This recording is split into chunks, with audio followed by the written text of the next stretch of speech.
Well, tonight, to take you even further into the music, you can access our Maestro Cam service. Just press the red button on your remote control for a musician's eye view of Simon Rattle, along with expert commentary.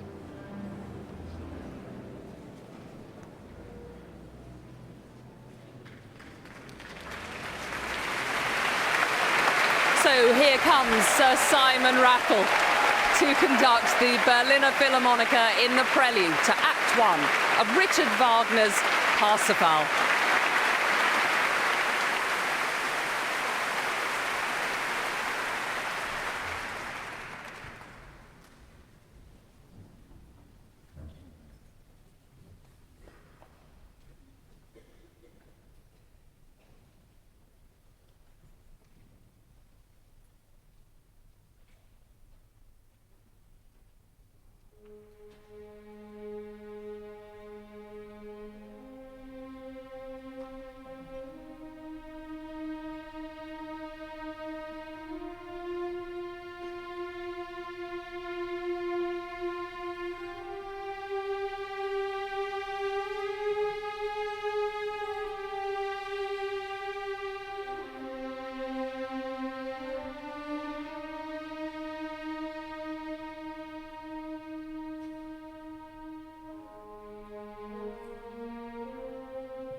terrible and bewildering, splendid and strong. One of the loveliest monuments ever raised to the serene glory of music. The French composer Claude Debussy's words on Wagner's Parsifal. Performed here at the Proms by the Berlin Philharmonic Orchestra, conducted by Sir Simon Rattle.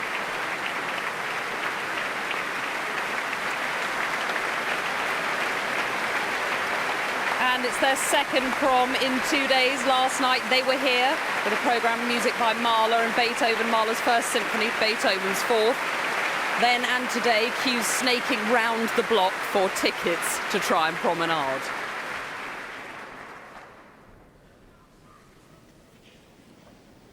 Well, next this evening, we're going to hear Richard Strauss's Radiantly Beautiful Four Last Songs. The first performance was given right here at the Royal Albert Hall by the Philharmonia Orchestra back in May of 1950. Simon Rattle worked with the eminent violinist Felix Koch, who played in that premiere. I had the privilege to work for years with Felix Koch as leader of the City of Birmingham Symphony Orchestra. He died last week. A beloved musician for all of us. But he was on the front desk of the second violins in the Philharmonia after the Second World War. And I remember him telling me what it was like when they turned up one cold morning in the Kingsway Hall in London. And they had 4 pieces of manuscript in front of them with German titles, but with no composer. They had, as ever, no idea who was going to be there. Furtwängler walked in, Kirsten Flagstad walked in, and they played first, because they didn't know what order it would end up in, they played first the movement with the violin solo.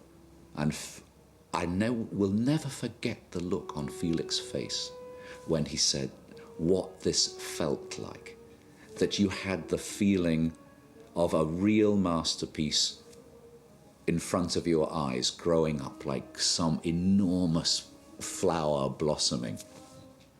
Sir Simon Rattle. Well, time now to introduce my guest this evening. He's Julian Johnson, Professor of Music at Royal Holloway. Great to have you here, Julian. Thanks, Susie. What a cracking concert. Amazing, super programme. We have had the late flowering of high romanticism with Wagner. What do we have next on the bill? We have Richard Strauss. It's another late work, written right at the end of his life, and similarly looking forward to peace, essentially, sleep. Well, we have the 4 last songs coming up this evening. They are, in a way, Strauss's supreme achievement. We will talk more about them momentarily.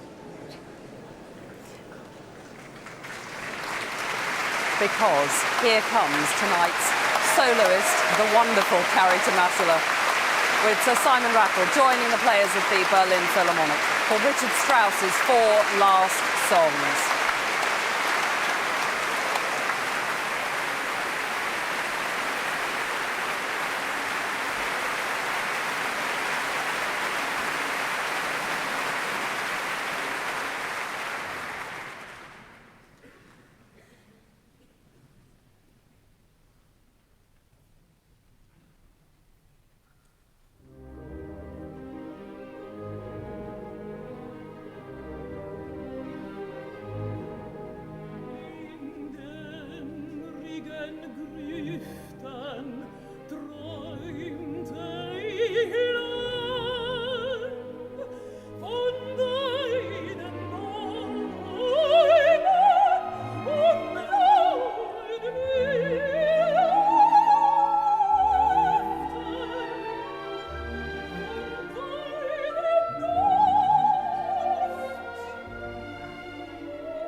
Richard Strauss. They were performed by the Finnish soprano Kari Tamatila, with the Berlin Philharmonic Orchestra conducted by Sir Simon Rattle.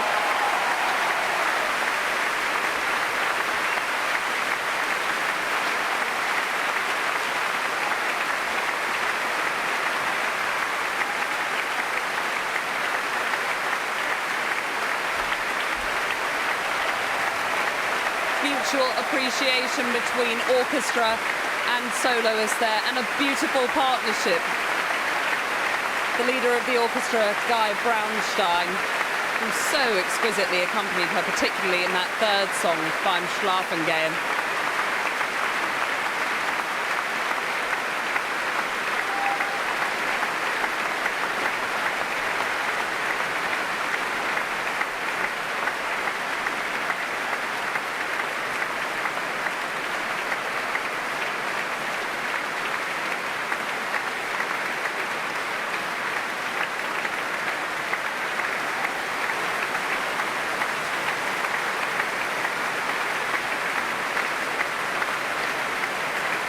Well, earlier today, Kari Tamatila talked to us about the special relationship that a singer has to have with the orchestra for these four last songs.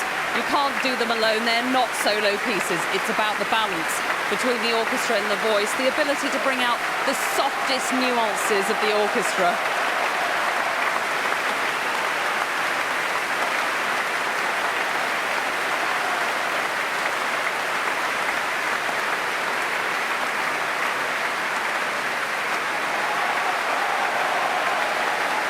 Affectionate hugs between leader, conductor, soloist, for a piece that had its first performance right here in the Royal Albert Hall, and boy, what a triumph here tonight too.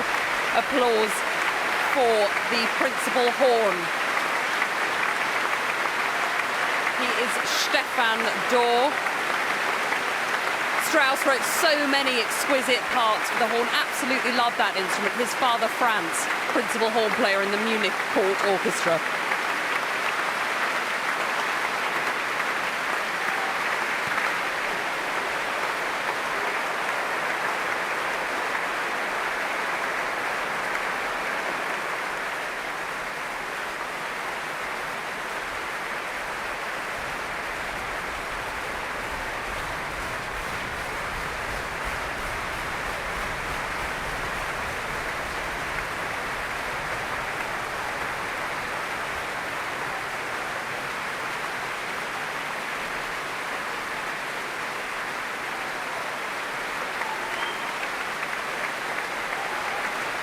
Well, Strauss's four last songs are a gift for a singer, but boy, do you have to be able to do an awful lot as an actress and a singer.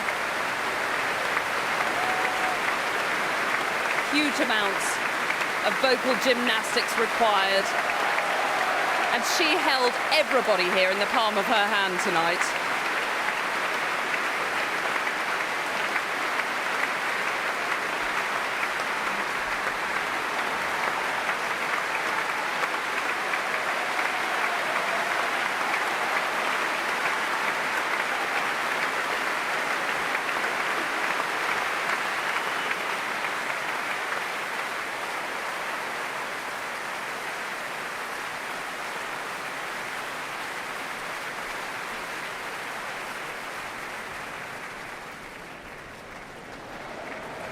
So, time now for the interval. Listening with me this evening, Julian Johnson. What a stunning performance. Isn't that amazing? You could see at the end how wonderful soloist and conductor are together. It's just amazing body language, but in the sound too, she's like another instrument of the orchestra, isn't she? And you can see why singers absolutely love that set of four songs. It's a gift to them if they can deliver it. Absolutely amazing. There's a line in the third song where she sings something like, "My soul unguarded soars in flight," or something, and that's exactly what the vocal line does.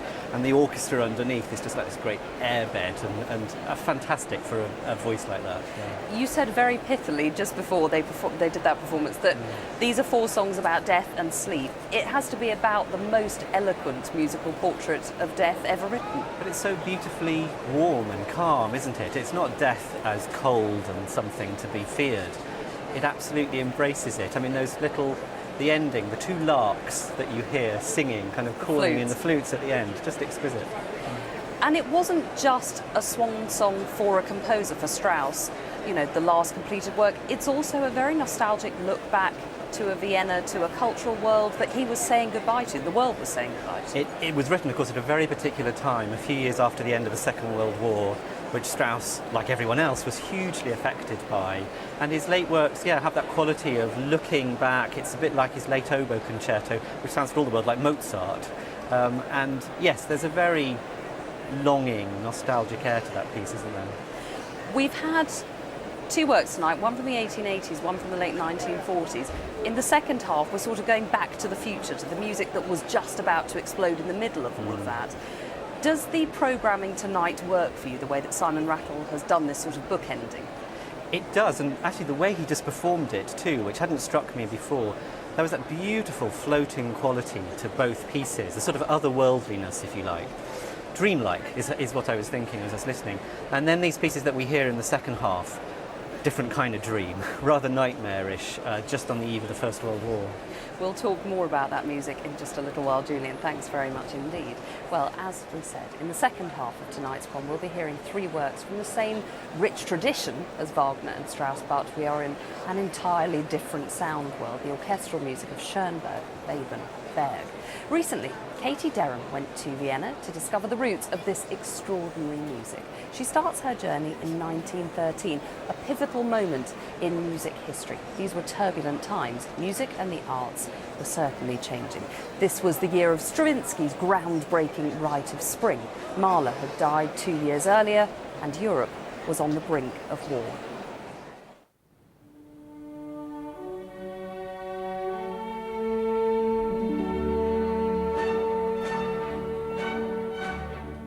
This is the Musikverein, Vienna's opulent grand hall, famous for the annual New Year's Day concerts, broadcast all over the world. But on March the 13th, 1913, a very different kind of concert took place here, with music by three controversial young composers, Arnold Schoenberg, Anton Webern, and Alban Berg. Their works provoked one of the greatest scandals in European music.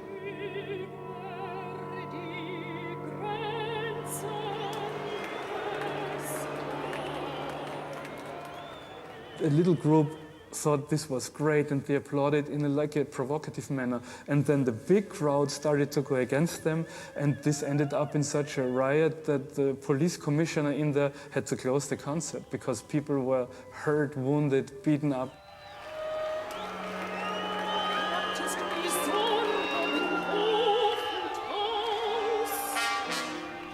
If you're writing a modern piece and the Viennese audience applauds and cheers you to the rafters in 1913, you automatically think, as a progressive composer, you've done something wrong, because they were notoriously conservative.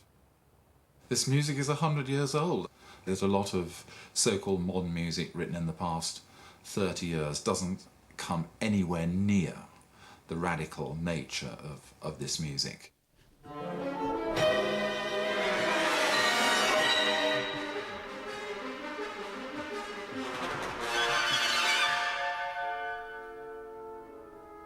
I think there is something about Vienna which produces great art. If anybody interested in the arts wanted to be around in any place at a particular time, that the 10 years or so before the First World War, my God, was that a time to be there. At the beginning of the 20th century, Vienna was at the heart of the Austro-Hungarian Empire. Its ruler, the Emperor Franz Joseph, gave the city extravagant buildings in the styles of past eras.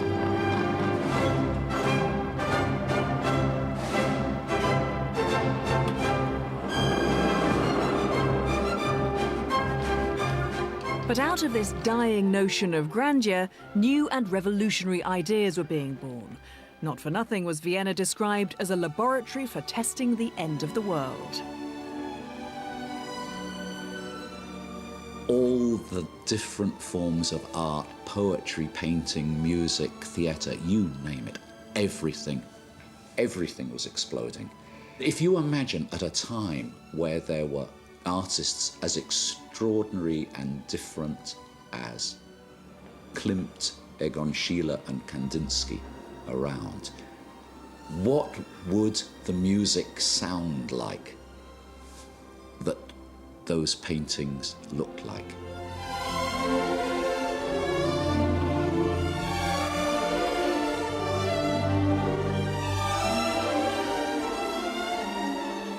Gustav Klimt, the most celebrated artist of his day, was also the leading light of the Secessionists, Vienna's most avant-garde painters and architects. Their motto was, "To every age its art, to art its freedom." At first they gave Vienna boldly decorative buildings. But the more radical among them went on to create modern, even brutal designs, which deeply shocked the old regime, such as the famous House Without Eyebrows. This was the forward-looking world inhabited by the young composer Arnold Schoenberg. He'd often sit and drink in cafes like this one, discussing with his friends explosive new ideas. The psychoanalytical theories of Sigmund Freud, the erotic dream worlds of Arthur Schnitzler, and the daring and emotional music of Vienna's foremost composer, Gustav Mahler.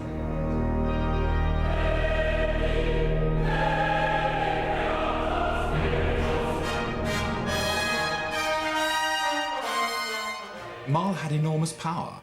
He did see himself as a kind of high priest of music, and from a very elite perspective, you know, commanding the thousands and leading them into the future. And I think Schoenberg was very critical of this, and certainly Webern was, and Alban Berg. So although there was this tremendous admiration for Mahler, the idea of the monumental, of this hugeness, which of course was all around them in Vienna, was becoming extremely problematic. While seeking to find new forms of musical expression, Schoenberg was also drawn to painting. Schoenberg said, I cannot express myself as an artist so well in words, but I do it in music, and where I do not find the right expression in my music, and in music you always have the problem that you have to develop a thought and you have to develop an idea. Then he says, when I want an immediate expression, I go to painting.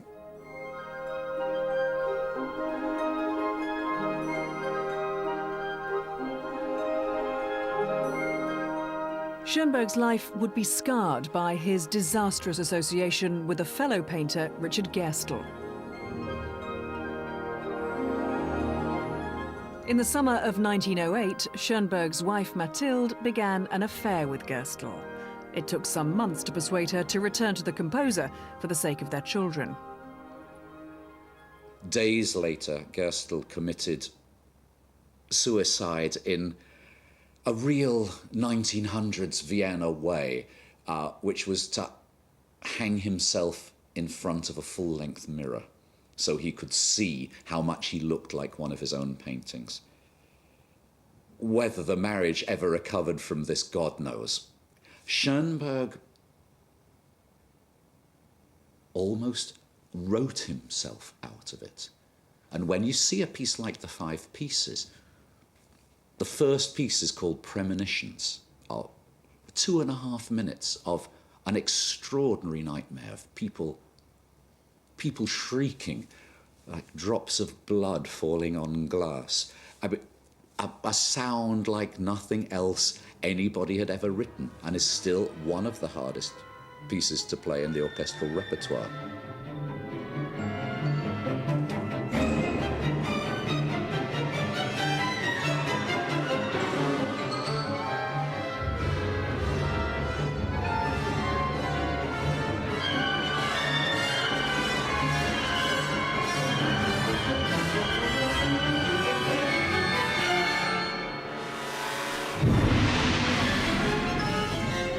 Schoenberg's intense, disturbing music and the paintings of his fellow Viennese artist Egon Schiele seem to share the same world.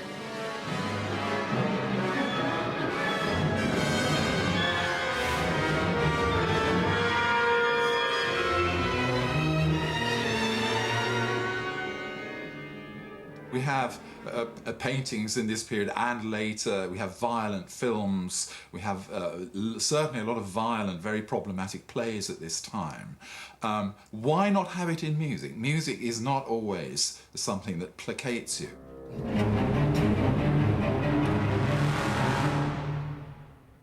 How would you describe Schoenberg's 5 pieces? Because the title doesn't give much away.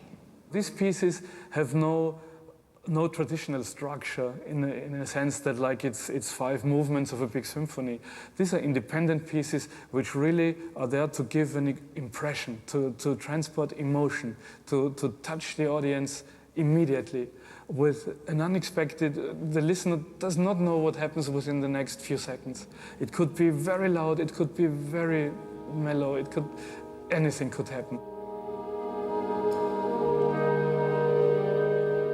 The third piece he describes as the summer morning on a lake, and there is a big chord which is played in the orchestra, and this chord is changing in a very refined manner.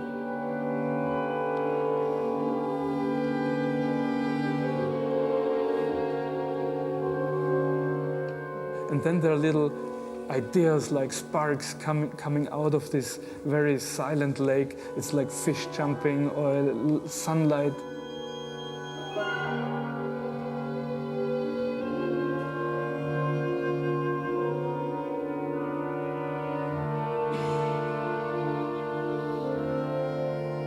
By the time he wrote the 5 pieces, Arnold Schoenberg was an established composer, but to make a living, he also became a prominent teacher. There's no plaque, but this is where Schoenberg lived and where he taught his pupils, the most famous of whom were Berg and Anton Webern. The trio became known as the Second Viennese School, the first presumably being Haydn, Mozart and Beethoven. Anton Webern's compositions were even more concise and abstract than the music of his teacher.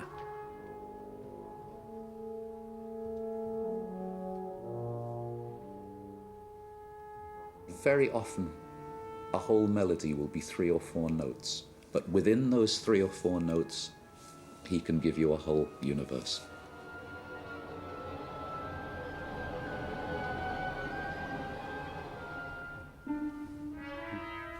The story behind the 6 pieces is the death of his mother, and so it's in a way the most autobiographical piece this very ascetic man ever wrote.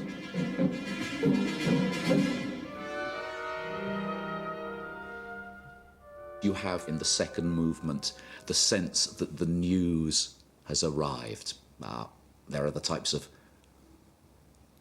screams of disbelief and an extraordinary percussion sound that sounds like last heartbeats. Blah, blah.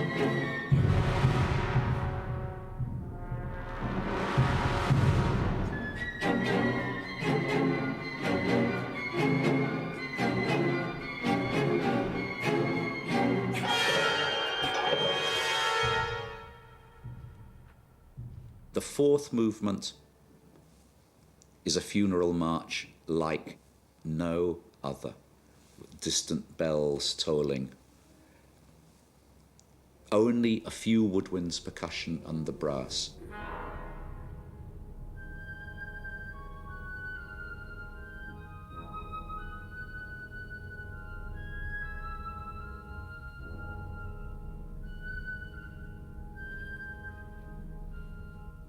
It ends with a kind of outburst which is almost unparalleled in the history of music, and a type of build-up of sound close to unbearable, and typically Webern, even more than that. At the very last moment, the sound is cut off, and there is this extraordinary phenomenon of a deafening silence, that the silence is almost more shocking than the sound.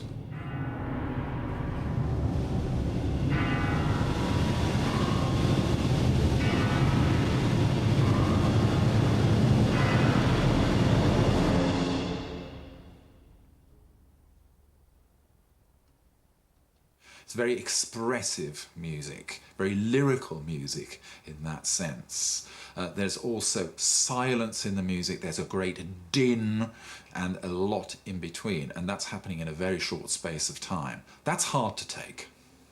We're not talking about Beethoven's Ninth Symphony. The youngest of the three, Alban Berg, composed intensely complex music, but with a sense of drama and melody that makes him the closest link to Gustav Mahler.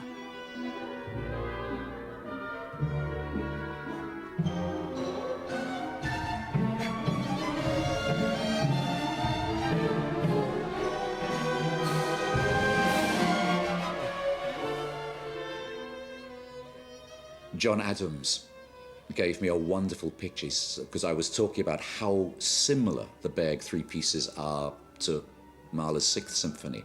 And he said, oh yes, I always felt it was Mahler 6 put into a trash compactor, or one of these things that you have to put cars in to make it the size of a cardboard box. As though all the same amount of things are going on, but in a much smaller space.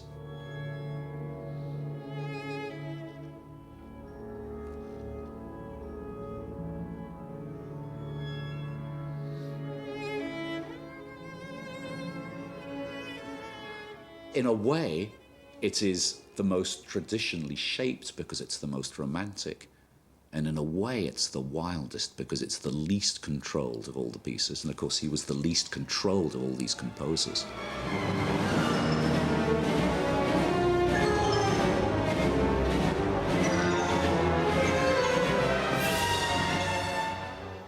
With Berg, it's not a coincidence that he was putting the finishing touches to this in June 1914 with the assassination of the Archduke in Sarajevo that kicked off, basically, this whole series of events in the 20th century. That nothing has been so horrific as that. Of course it's prophetic, and that's one of the reasons all three of them are writing this kind of music at this period.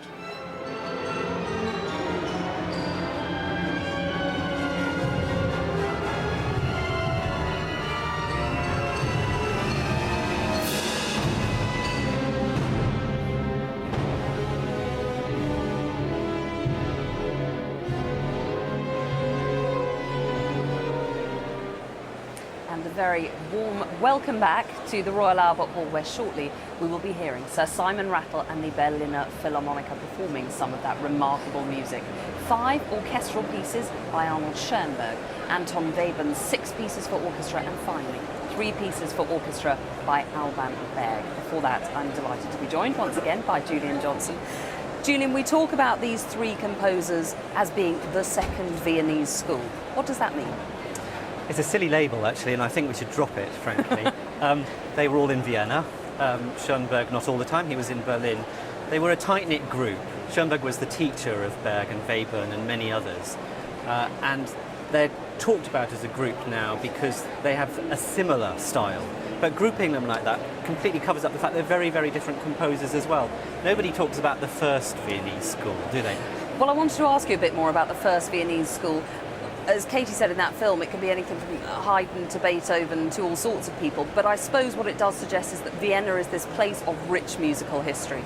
Well, that's certainly true, and I suppose in a way part of the problem for Schoenberg's generation was that's what they inherited. You know, imagine growing up as a young composer in Vienna just before the turn of the 20th century, and you're surrounded by statues of Schubert and Beethoven and Haydn and Mozart. What are you supposed to do? You know, how do you do your own thing? How do you find your own voice? And of course, the way they did it in the end was to be really quite radical and find a voice that put them apart from that much longer history. And give us a flavour of what the response was like in Vienna, which was obviously quite a culturally conservative place in lots of ways. That was the problem, actually. Isn't it a paradox that some of the most radical art comes out of the most conservative city? And I think that was probably, has a lot to do with it, if you like. There's a sort of cliche about Vienna at the turn of the century, which is that it was a melting pot of lots and lots of different cultures. And the way I think of it is, it's more like a pressure cooker with the lid tightly on and all these people trying to burst out and, you know, write something that was more modern, that was more relevant to the new century. Of course, the reaction to their new pieces was often hostile. What was it that they were trying to do with music? I mean, there are all sorts of cross-currents going on in Vienna with people like Freud exploring the subconscious. These young guys, these young musical bucks, are trying in some ways to explode all of the complacency, I suppose, of what music was about in this city. That's a good way of putting it, definitely, to stir things up. On the other hand, and that's why I think this programme works really well tonight, their roots were in Wagner. Schoenberg, Berg and Webern were all devoted to Wagner's music, and they were devoted to Mahler, and they were impressed with Strauss and the late Romantic style. And in many ways it's a mistake to think that they just wanted to do something completely different. And certainly they didn't just want to be different for the sake of being different.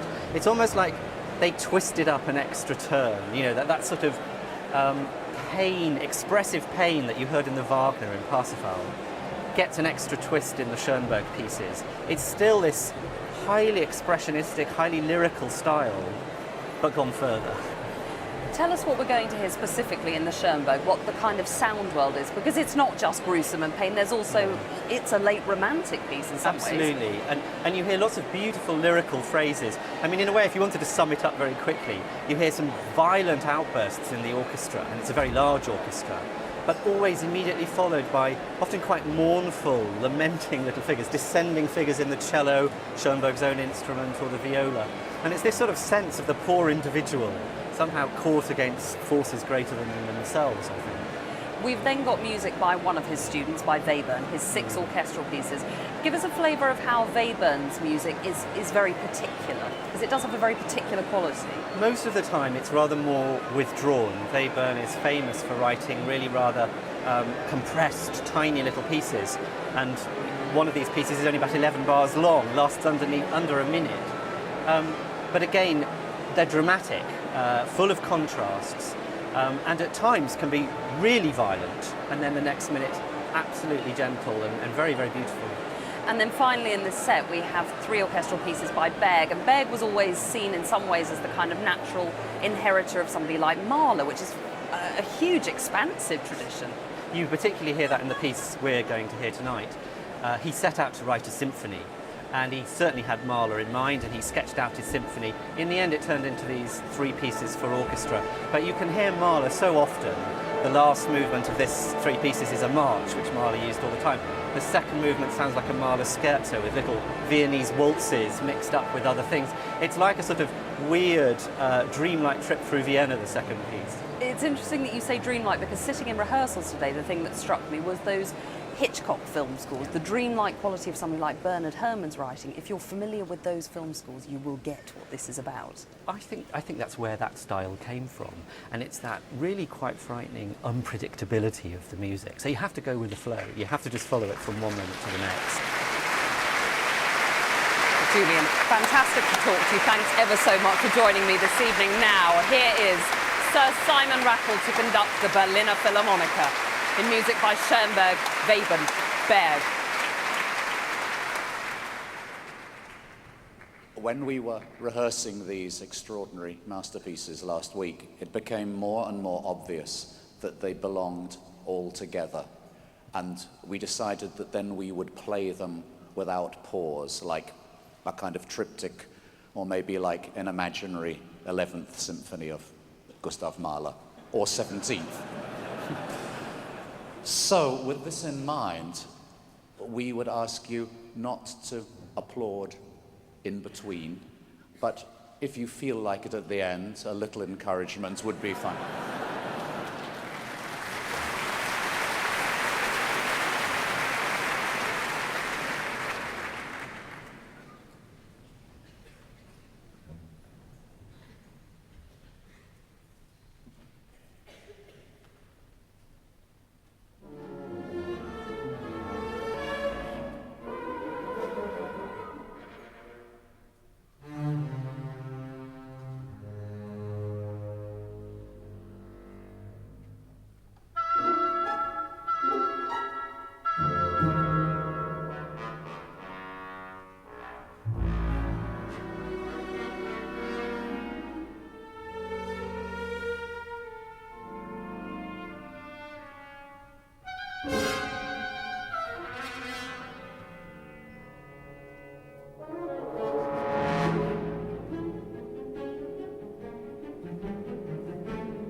The sonic adventures of three of music's great mavericks. We heard Alban Berg's 3 orchestral pieces. Before that, Anton Webern's 6 pieces for orchestra. And opening the second half of tonight's prom, music by their teacher, Arnold Schoenberg, his 5 pieces for orchestra. They were performed here at the Royal Albert Hall by the Berliner Philharmoniker, conducted by Sir Simon Rattle.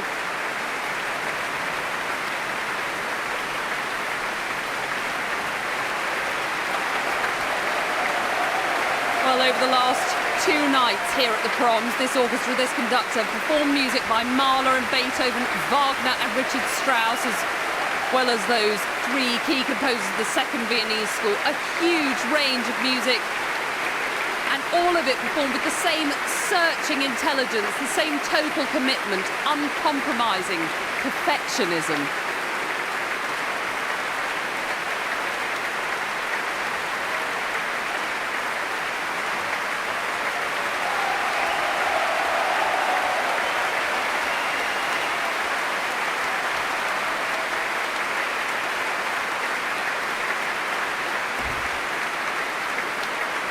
Well, that brings us to the end of tonight's prom, given by Sir Simon Rattle and the Berliner Philharmoniker.